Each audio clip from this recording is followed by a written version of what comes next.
Hi guys, so for those of you who are new to this channel, last year I purchased loads and loads of art supplies, particularly watercolour paint. I bought so many different brands and so many different colours. I decided at the end of the year that it was time to stop. So as part of my New Year's resolution in January, I decided to put myself on a art ban. Now I did leave myself some leg room. I was allowed to buy anything to do with paint making or a replacement art supply if I ran out of something such as paper or my brushes frayed or something along those lines. So no new materials that I don't need, no pointless buying, no wasting money on new colours or new brands. Now I did break this ban momentarily because my other half went to America recently, where Daniel Smith paints are extraordinarily cheap compared to here in the UK. Because we get charged VAT and then just general more price increase because of import charges from Jackson's, Daniel Smith and other art supplies are a lot cheaper in the US, so I took it upon myself to seize the opportunity and break the art supply ban for a minute just to get some Daniel Smith paints.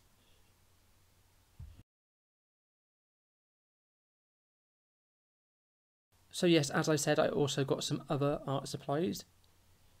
I also purchased some brushes.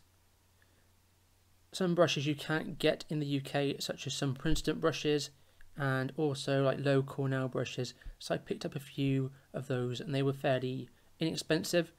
I purchased a low Cornell American Painter size 6 brush. It's a cheap synthetic brush. It didn't come with a cover on either in shipping, and it seems to be okay, nothing amazing. It doesn't come to a very good point, but it's just a standard cheap brush. I think this cost very few, maybe a couple of dollars, maybe like $2 or something I think it cost. So pretty cheap for in the UK pound. I also picked up a black velvet brush, which is a synthetic squirrel brush. I think it's a blend, and it has a very nice point. It's a size 6, but it is definitely a little bit smaller than other size 6 brushes I've tried. I've seen a lot of people rave about these brushes, and here in the UK they're a little bit pricier than they are in the US, so I thought that I would try and pick one up as it was a bit cheaper. When it comes to a very nice point, holds a good amount of water, and it just seems really nice so far.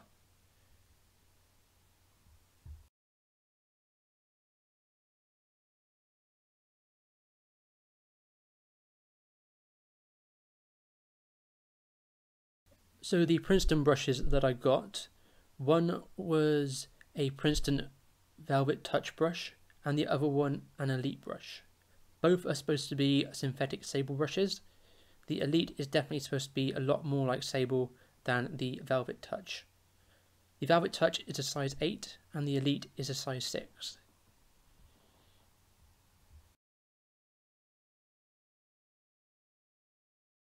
Both brushes came to a really good point.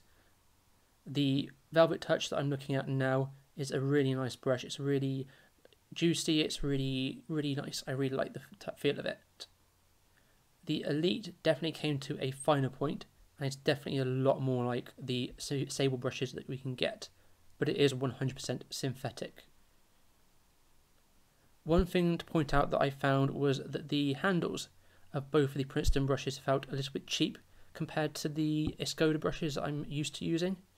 However, both brushes are really nice, and I had no complaints of how either one handled. And this is my Escoda Versatile brush. I was just comparing the brush tip.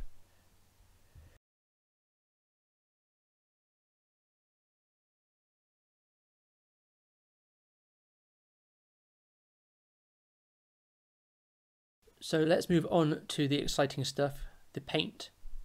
Now, as I said, I purchased quite a lot of Daniel Smith paint at a really good price compared to UK prices. I purchased them in both 15 and 5ml tubes. So the colours I purchased were Perylene Violet, Perylene Green, Perylene Red,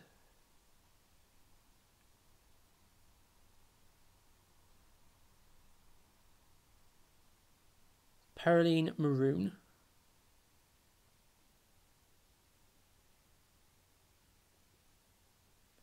Kyanite Genuine, which is a Primatech colour. I've had my eye on this one for a very long time, and it's very pricey. Garnet Genuine. Again, this is a rather pricey one, and I wanted to compare it to the failed handmade one that I made. Hematite Genuine.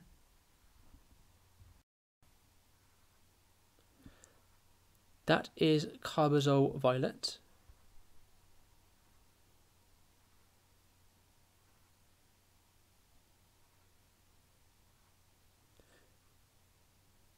That is Quinacridone Rose.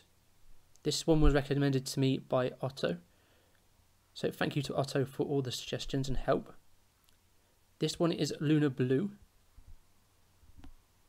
I also got Rhodonite Genuine. Another Primatech colour. And I also got Amethyst Genuine.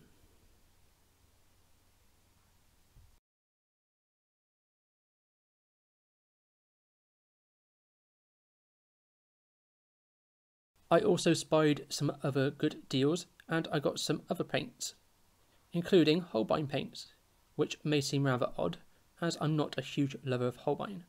I got Pyrrole Rubin, Phthalo Blue, yellow shade, Permanent Green number 2, and Auroralin, which is a hue. Now there is an ulterior motive to buying these paints, and that was for this cat tin. Blick was running a promotion where if you bought 4 tubes of Holbein watercolours, you got this cat tin, which was designed by Yuko Higuchi, who is a Japanese artist. This tin is quite tricky to get hold of outside of Japan. Originally, Wet Paint were offering it as part of a set with acrylic wash from Holbein. The price was way over $100.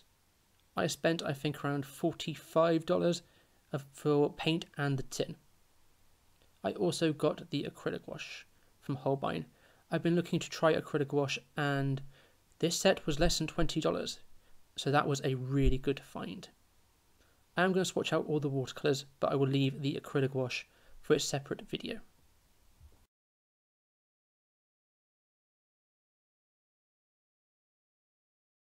So first, let's start with Holbein. I believe the camera didn't quite capture the first colour, which was Auroralin. It had a nice flow to it, and it's a really nice yellow. The next one is the Permanent Green number 2. I am using the low Cornell brush here, and this is where I discovered that I wasn't quite so impressed with it. It didn't hold much water, and the point was rather poor. However, bonus for the watercolour being quite nice looking. I switched over to the Velvet Touch brush, the size 8, and I'm going to swatch out the Pyrrole Rubin. This is a really nice red colour, and I'm so glad that I got this one.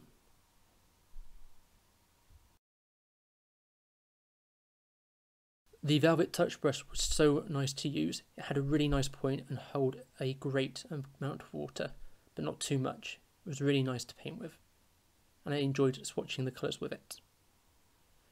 The Phthalo Blue is also quite a nice Phthalo Blue. Nothing too special, but it's still a really nice blue.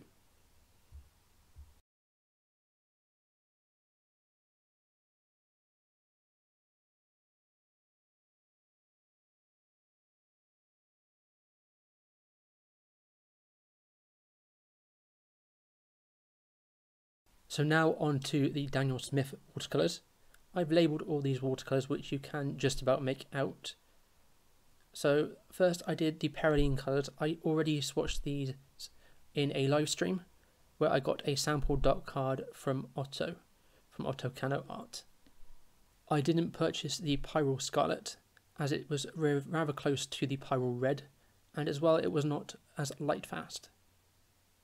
All 4 of the Perylene colours were beautiful, and they did not disappoint me one little bit.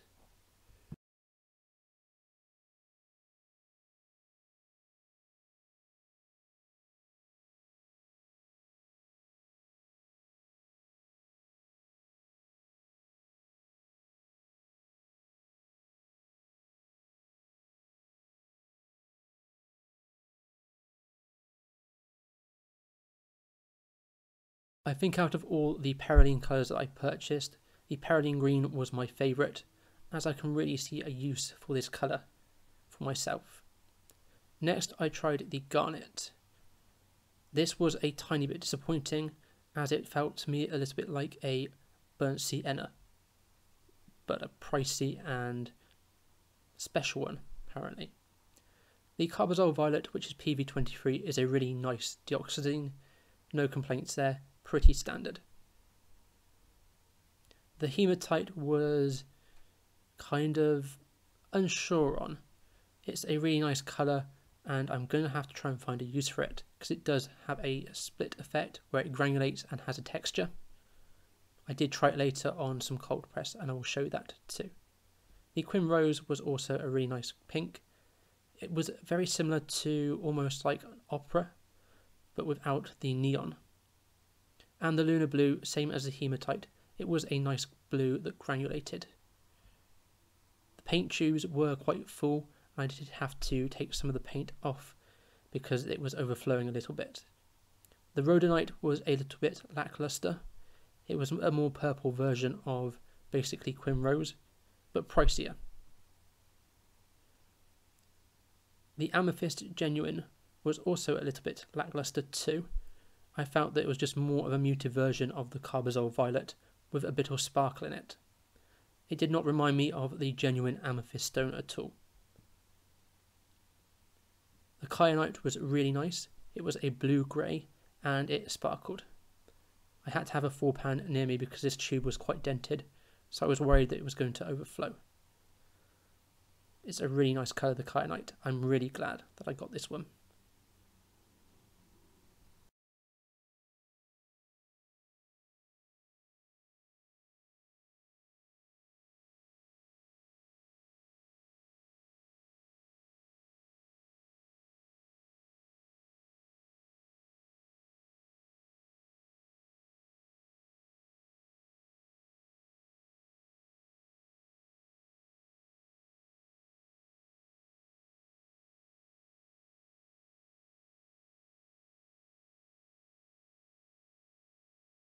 So a quick look now at all the colours dry, and you can really see the sparkle on the Kyanite and a little bit on the Amethyst, but not too much.